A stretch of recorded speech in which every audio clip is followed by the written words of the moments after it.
شجرہ شریف پڑھنے کی مریدین کو کیا کیا فوائد ہوتے ہیں اور یہ کیا شروع سے سلسلہ چلا آ رہا ہے؟ یہ شروع سے سلسلہ چلا آ رہا ہے۔ بخاری شریف ہے تو مسلم شریف ہے، یہ بھی بعد میں مدون ہوئی ہیں۔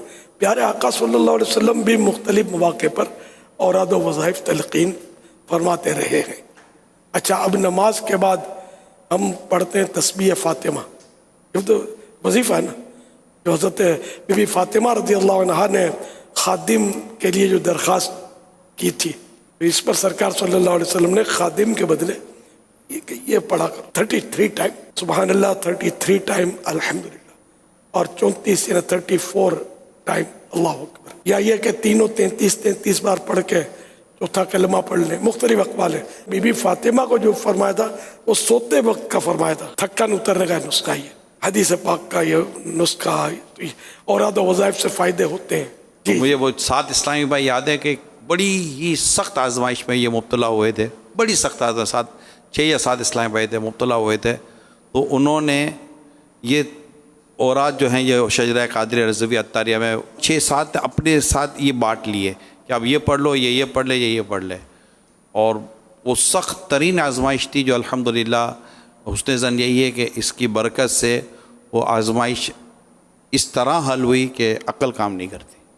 اللہ کا شکر ہے۔ بعض وقت قرینہ ہوتا ہے، اور کچھ بھی نہیں کیا تھا، نہ کوئی ظاہری سورس لگائی، نہ کچھ، بھئی یہ پڑھتے رہے اور حیرت انگیز طور پر کام ہو گیا، غیبی مدد ہو جاتی ہے۔ تو یہ قرینہ ہے۔ جی، جیسے میں کبھی کبھی بتاتا ہوں کہ ہم دادو گئے تھے، ان دنوں ڈاکوؤں کا بھی تھوڑا زور ہوتا تھا، بائی روڈ گئے تھے، بیان تھا میرا، رات کو دیر سے ہم پہنچے، کس کے گھر جانا ہے، رکنا ہے، کچھ ترکیب تھی لیکن کوئی ایسی سوچکا نہیں پڑ رہا تھا کیسے جائیں، کیا کریں۔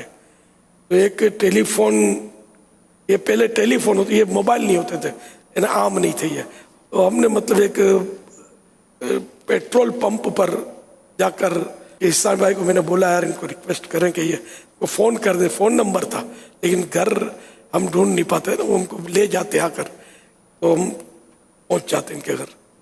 تو اس نے بولا کہ تالا لگا ہوا ہے، چابی نہیں ہے، اس طرح اس نے منع کر دیا، ڈال دیا۔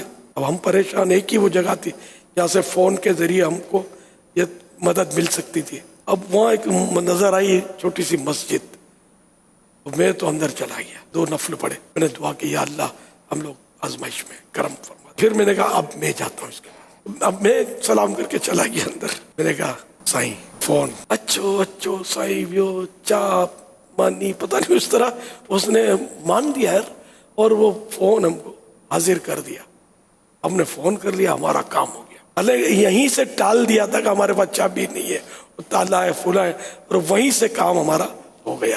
تو یہ قرینہ واضح ہے کہ ہم نے اللہ پاک کی بارگاہ میں نماز پڑھ کے دعا کی، یہ بھی پتہ چلا نماز پڑھ کے جو دعا منگی جائے وہ جلدی قبول ہوتی ہے۔ تو ہم ادھر ادھر کی تدبیریں ضرور کرتے ہیں لیکن دعا نہیں کرتے، جو مسبب الاسباب ہے اس سے عرض نہیں کرتے کہ وہ کوئی سبب پیدا کر دے، اور ہمارا سبب پیدا ہو گیا نا، مسئلہ حل ہو گیا ہمارا۔